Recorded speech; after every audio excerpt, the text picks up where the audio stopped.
What's up, y'all?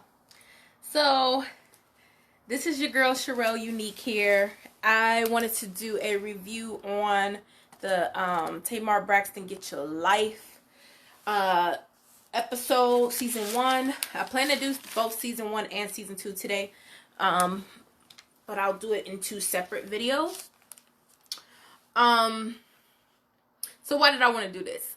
Y'all know I'm super opinionated. I wanted to get on here. I wanted to talk. And so I had been conversing with a lot of people about what was going on with Tamar. Now, I've been following Tamar ever since Braxton Family Values started. And then once it came on Netflix, I was watching Braxton Family Values. So, like, I went back and watched the seasons that was all on Netflix. So, I've been following Tamar for a long time. And so, I was like feeling a bunch of different ways about the show, about her, about what she got going on outside the show. So I'm like, you know what? I got to do a review. So I'm going to start with the positive things because Lord knows it's a whole lot of drama and a whole lot of negativity that could be talked about. And we'll get to all of that stuff. But I want to go on and just start with the positives. So here's some of the positives. I wanted to watch this show because Tamar is very entertaining, even when she's trying not to be. So let's start there. She's super, super talented, super entertaining, super funny. She got her own catchphrases. She be like, get your life, .org.com. I'm not no doo-wop pop pop pop chick. She is all of those things. So you're gonna say, I'm not doing that with you, Cavani. I'm gonna get to the comments at the end of it. But what's up, cousin? She's full of life. And that's something that I really love about her. The girl can sing her face off. Let me tell you, Tamar's range is outstanding. She can hit some of the whistle notes. Her runs are fabulous. If you are not familiar with Tamar's voice, I want you to go on YouTube, look up Be Grateful. Kills it vocally. One of her previous albums, the one that Vince helped her with, Love and War, phenomenal album. Phenomenal vocals. Great songs. Some of my favorite songs on that album were Love and War. I sing that.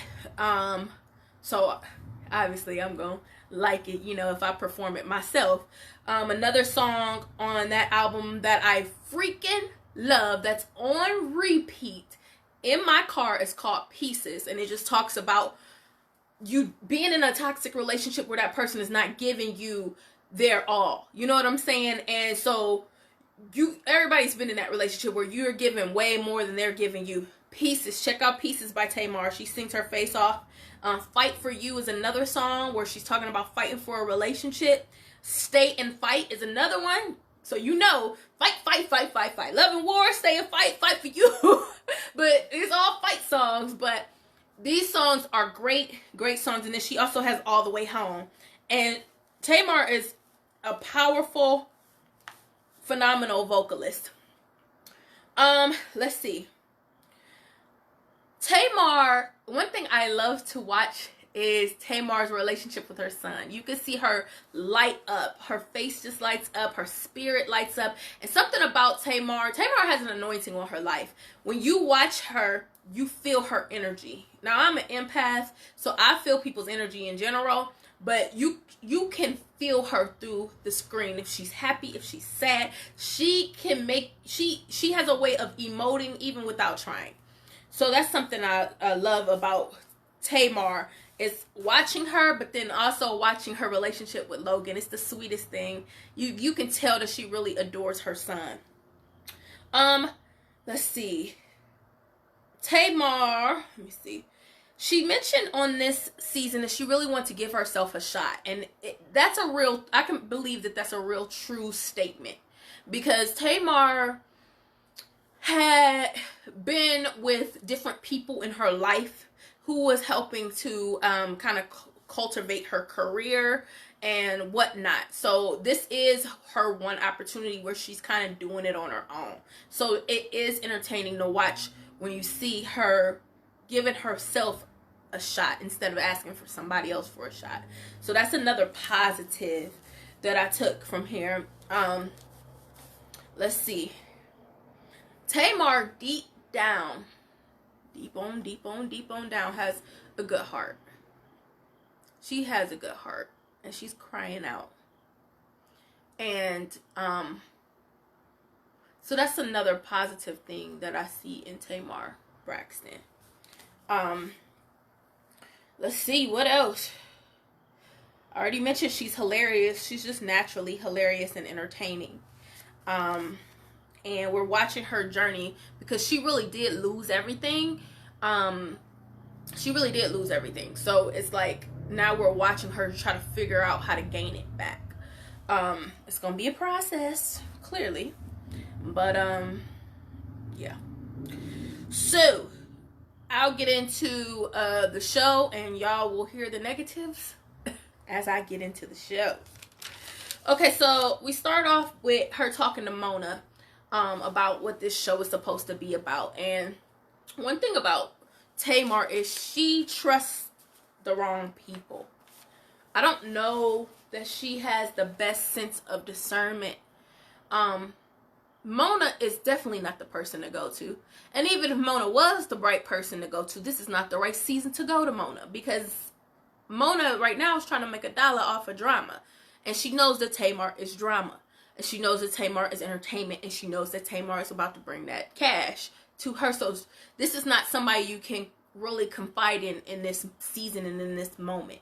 It was cute to watch, but we know it's not trustworthy. You know what I'm saying? So like, no. It's not trustworthy. So she's talking to Mona. She is telling Mona that she's lost everything, which is true. Tamar has lost everything. She lost a couple of her dream jobs. She lost her I hate to say she lost her career in music, because there are fans like such as myself who still want to hear her sing. We still want to hear her songs, and we still want to see her reach her highest potential. And yeah, she gave up singing. So like a lot of these things, she's correcting. I lost everything. Okay, she says she lost everything. She's correcting that, but the reality is Tamar was the cause of her losing everything. In most instances, she was the cause. Not every instance, but her nasty attitude, her unprofessionalism, just it was a lot. It was a lot. She mentioned losing out on family members. Well, you know, I went back and watched those seasons that are on Netflix of Braxton Family Values. Well, she was a jerk to her family. She was a jerk. She was bullying her sisters, talked bad about their marriages, talked bad about how they were raising their kids, talked bad about their appearance and how they sung, and just very critical of everyone. But then you get upset by the result. So the risk and the consequence there's no connection there. She lost her dream job at the Relle. And I wouldn't be shocked if it wasn't due to her attitude. She has a mean girl attitude. And I don't know that she's always trying to be mean. I think she just grew up in that environment with a bitter Miss Evelyn. Sorry, she is. I like Miss Evelyn, but she's bitter. And I think she grew up with a bitter Miss Evelyn, right in that brink of that divorce. And she's used to being with her sisters, many sisters at that. And so she's used to a catty environment. So I don't know that it always comes from a malicious place, but it's still hurtful nonetheless. So, yeah. So because she comes from that kind of place, she is extremely hard to work with at times. Especially when it came to like watching the Relle. It's like, girl, that hurt. Like, you know? So, yeah. Tamar is like, you know how people say fight or flight? Tamar is both. You don't find too many people that are both. Sometimes you find those people that fight. They willing to go the extra mile to get their point across. They're willing to work hard. They're really willing to tough it out. Tamar's that, but then she's also flight. She's those people that gives up. Okay, I'm done. I'm tired, and they walk away. They always constantly shut down. Tamar's both fight and flight in one person, which is a strange combination. Strange combination, and that also makes her hard to work with. You can't complete anything if you got somebody that's always walking away, you know. You're constantly chasing them. You don't get through what you need to get through. All right. So I got notes. So when you see me looking down, then that's what I'm looking at. Okay, so she finishes talking with Mona. She's now talking with David. David and Tamar have been together in a relationship for almost 2 years now. They live together. They spend time living at his home, and they spend time living at her home. David has a lot of money. Very successful man. He's in finance, has several businesses.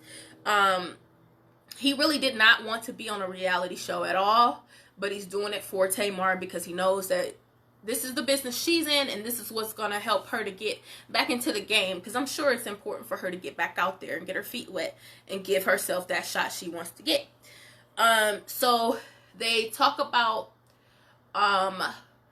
Logan, which is so sweet, because David has taken Logan in, which is awesome, because it's hard to date somebody when you have a kid, I could imagine.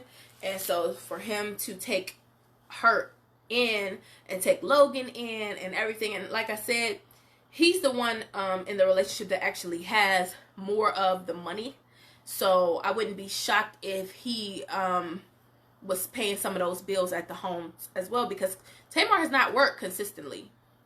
She has not worked consistently. I mean, obviously Vince is well off, or at least he was. We know he had some financial problems. So she's been living off some people for some time. I don't know how much money Tamar really actually has. So Tamar springs on him that she's going to be going to a dream coach. And David is like, he doesn't like that she sprung it on him all randomly and willy-nilly. He's not excited about this dream coach. He's very skeptical, and he questions if it is witchcraft, which to me is not odd. He's an African man, and he's also a Christian. I've dated some African men in my life and have had some friends who are African and Christian. And it's not abnormal for them to question if something is witchcraft, something they've never heard of. You're tapping into some subconscious world that we don't know a lot about. And whenever it comes to stuff like that, especially in the Christian world, it's like, okay, what is this? Is this witchcraft? It's not odd for him to be reluctant and to feel that way, or be skeptical, or not like it. I see a lot of criticism when it comes to David about this, and it's just like, what did y'all think? What did y'all think he was going, you know? But despite his reservations, Tamar's still going to see the dream coach. She springs on him that he would not be able to have sex for 45 days. And he is like, 45 what? 45 who? He's not happy about that. And why would he be? Why would he be? Initially, he's not going to be like, yay, especially if they've been having sex. That door is already open. He's not about to be happy now that y'all are gonna have sex for 45 days.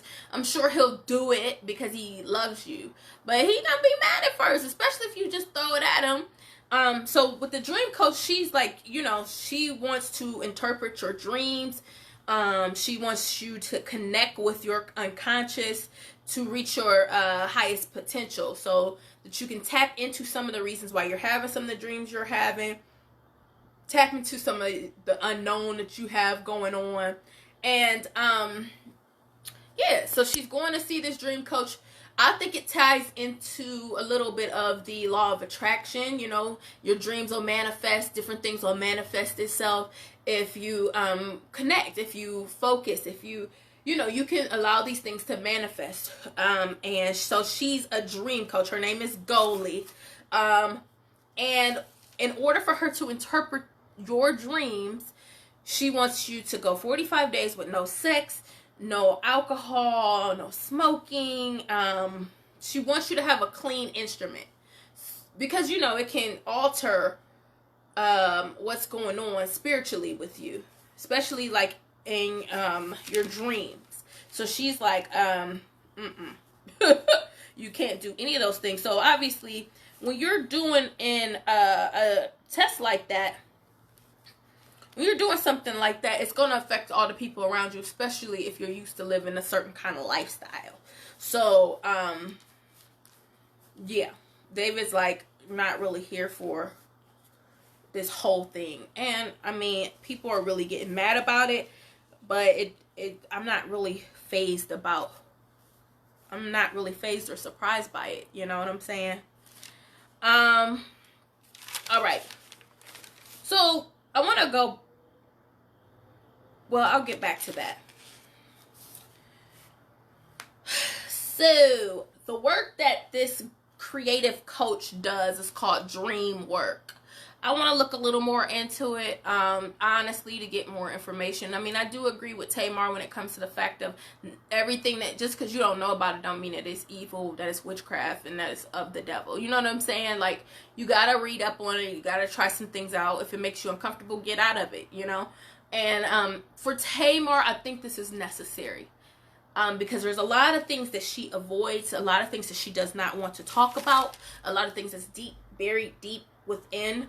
And I think that they're starting to come to a head in ways like when you bottle stuff up and you're internalizing all the time, it begins to come to a head and it begins to show its face in ways that you eventually don't have control over. And so I believe that's what's going on with Tamar, because what we're seeing is her constantly reacting and reacting and reacting and reacting and reacting. But we're not seeing what's going on the inside. We're not seeing all the trauma that she has experienced, the betrayal, the hurt, the abandonment. We're not seeing those things because she's constantly lashing out and reacting. And she doesn't even see that she's doing it. That's the scary part. So she has a bunch of things, and she told the dream coach, what if I have some things that's locked away that's not, I don't want to open it up. But we see it. That's the crazy part about certain people. Like, it's funny, like, there's certain people that I know that will refuse to go to therapy, but you see them constantly reaching for help. They're constantly putting their problems on somebody, looking for somebody to put their problems on. They're constantly reacting outrageously, but they feel like they don't need therapy. It's always interesting to me. I don't know. I'm team therapy though. Anyway, I'm excited that she has this dream coach with her, and she actually invited this dream coach to go to the studio with her, which is cool. She needed somebody to be there. Tamar has a codependency. She needs somebody beside her. She needs somebody around. She grew up in a big house. Maybe that has something to do with it. But she always has somebody like this at the hip with her. It's kind of necessary at times, but it's kind of scary at times, because now you're not dealing with your problems. You always have a distraction as to why you can't deal with what's going on internally. And so she got to break free from that codependent relationship. Anyway, she goes to the studio. She meets up with Jay White. Jay White has gone diamond twice with Cardi B. Okay? He's not like no random dude with a studio in his bedroom with the sock over the mic. He's not that dude. You know what I'm saying?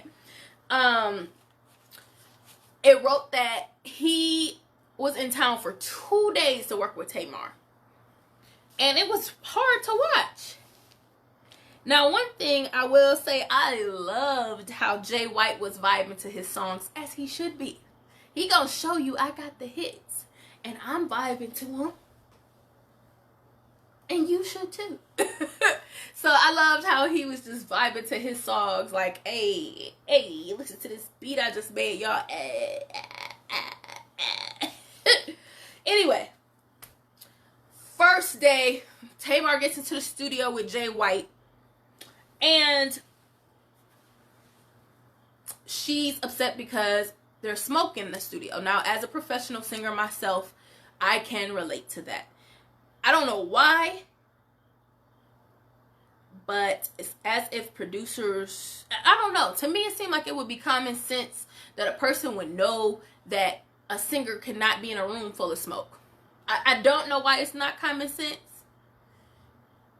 I don't know why. But on a number of occasions, I've gone to the studio and I had to deal with just singing in a smoke-filled room. I don't like it. It affects our voice. It affects our breathing. Hello. So I do get that. I'll give her that one. All right. So the excuses for day one was, we can't record here because it's smoky. All right.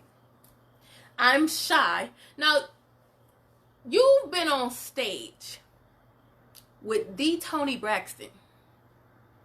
You've sung for her. You've sung background for plenty of people. You've done multiple albums.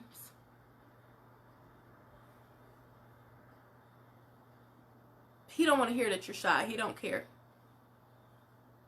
Miss me with that. Tell somebody else that. I can't sing or write in front of people. You in the studio with Jay White. Time is money. You're there to sing. You're there to record. And you coming and telling him that you can't sing and write in front of people.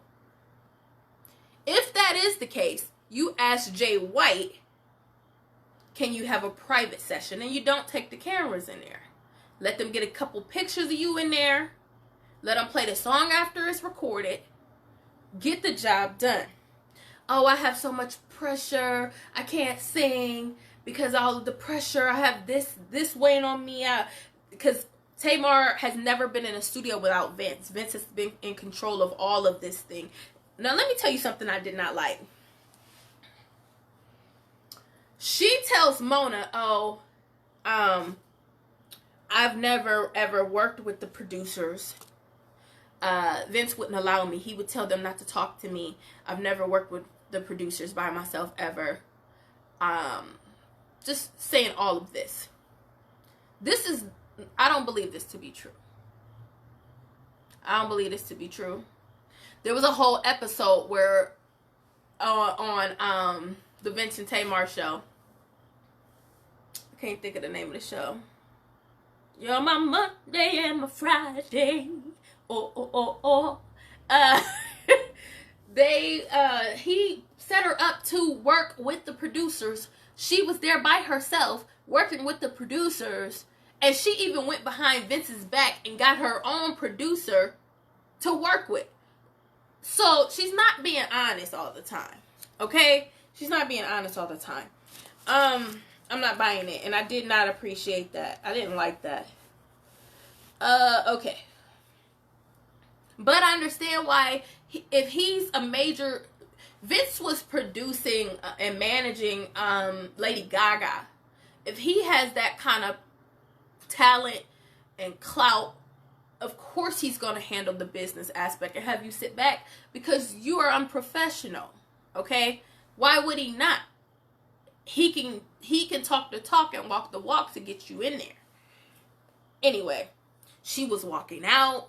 She was fake shouting whenever he would say something, just being overly silly, which is her. That's what we love about her. But it's the studio, man. Time is money. He's there for 2 days. You can't be playing these games, Tamar. I I do want to write, but I'm scared. So you ask him to come and you tell him you want to create something from scratch. And then when he gets there with nothing, you looking at him, oh, and he's like, I thought you wanted to write. And she's like, I do, but I'm scared. He don't have time for your antics. This is why you're deemed as unprofessional. And it's really, honestly, emotionally draining. And it's not, he's not there to be your therapist. It's cool for you to give the producer some of your life, some of your emotions, some of your time. It's good for these things to occur because he needs to connect with you, especially if you're going to create together. He needs to know who you are. But he's not your therapist. Ultimately, he's there to get the work done. So, yeah. That was the first studio session. It was a bust. All right. I'm glad Goldie was there to see it, because Goldie's not gonna kiss her butt. Vince would like pacify her. He'd argue with her and pacify her. Goldie's on the outside. She ain't got a dog in this race. She don't. She's there to let you know the real, and that's why I'm glad she's there. All right. Off of that, I'll come back to it in a minute. And during the session, she had to stop and call David. But we'll get to that. So she meets back with David. This meeting, they're talking more about Goldie. Trying to think what else.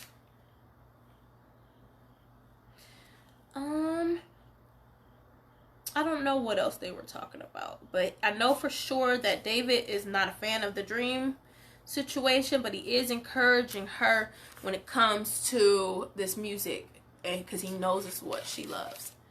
So off that, I'm trying to check my notes, y'all. All right. She goes back to the studio. This is day 2. So to accommodate her, Jay White actually sets up the studio in her home. In her home. Yeah, in her home. And so she happens to be hoarse now. I don't know how true it is, but I'll let her have it. She's hoarse. Okay. He actually came more prepared. He brought lyrics this time. He wrote lyrics and brought the lyrics there so that she would have something to record, because she did not write any lyrics at the first session. Anyway, so before they get started, she's doing all these. It's like a kid that don't want to eat their dinner for the night. Like, they constantly have a whole bunch of excuses and stuff, and they find different things to do to distract you from doing your work, from doing what they're supposed to do. So Tamar, she actually leaves. She got to call David. She got to get some encouragement before she records. This man is Jay White, okay? He has recorded diamond albums with Cardi B. He don't have time for your shenanigans. I promise you he don't. She's giving him attitude. She's rolling her eyes. She's telling him she can't stand the recording she just did. She already said she's getting smart. She's shutting down. Logan walks in, which we love Logan, but it's just a bunch of distractions, a bunch of time being wasted in the studio. And like I said, when you're in the studio, time is money. You're there to record. You're there to create. You're not there to waste anybody's time. And I'm sure this is costly. Like, come on. Get to the work.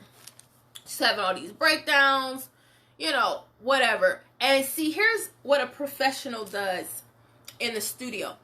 In the event that you really are having all these problems, you're the boss now. You tell them what they can do to help you. Tamar focuses too much on the problem and not on the solution. If you're hoarse that day, okay, let's spend our day writing. Let's spend our day making the music, because today I ain't got it vocally. Or, okay, let me do what I can with the raspiness of my voice. Let me do that much since you're here. But because she lacks so much emotional intelligence, she actually becomes selfish. of other people and their time and their needs, because it's all about her and her breakdowns and how she feels, and it's okay. Can y'all tell I'm over it? And here's what really gets on my nerves about it. She's allotted so many opportunities because of the sister that she has and the connections that she has, or the ex-husband that she has. This man who has Diamond Records is here to record with you, and you're wasting his time. And you're given these opportunities. I'm not going to say that you don't have them because you're talented, because you definitely are, but lots of us are talented. So from a singer to another singer, it's like, bruh, you got opportunities some of us will never have. We out here having to work and sing for chicken dinners, and you in the studio with Jay White telling them about your problems. Like, bruh, suck it up. All right. So Goldie's there. I'm glad she's there because she'll eventually have a lot to say about this. So Goldie meets with Tamar for another session. I don't know why, but Tamar's weird dog kept humping on Goldie's leg. I don't know what that was about. Miracle was a freak. Let's see. Let me see. So Tamar tells Goldie about her dream. She has a dream, and Tyler Perry is actually in the dream. Some weird dream about Tyler Perry, and she was married to him. An angel was there. All in all, Goldie comes up with the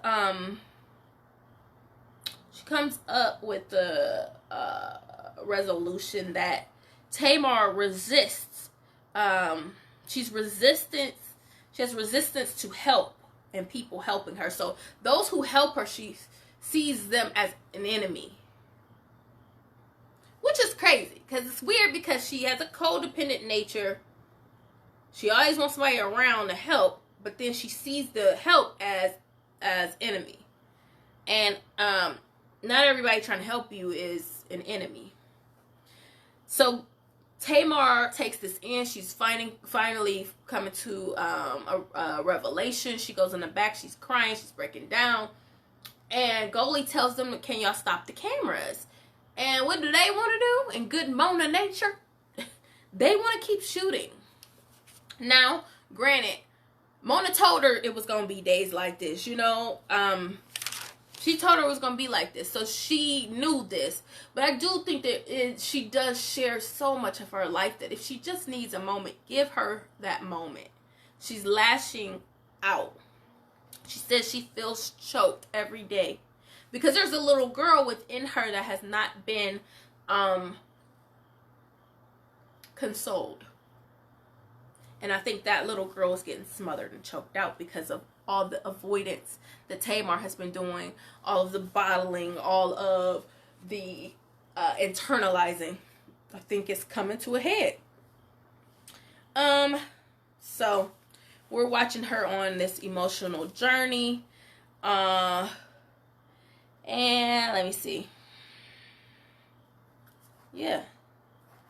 So it is emotionally draining to watch, but I'm invested. And as you can see, I clearly have a whole lot to say about it. So I wanted to start doing a couple reviews. I'm about to watch part 2, and then I'll be back on with this same outfit talking about part 2, episode 2 of Tamar Braxton, Get Your Life, season 1, episode 1. Alright, I'm out. This is your girl Relle Unique here. Yeah, check me out on part 2. And when you get a minute, watch Tamar Braxton. Go to YouTube. You can check her out singing Be Grateful. That's an awesome gospel song. Or you can check out her secular music, Love and War, Pieces, All the Way Home, Stay and Fight, Fight for You, any of them songs. Alright, I'm out. This is your girl Relle Unique. Holla!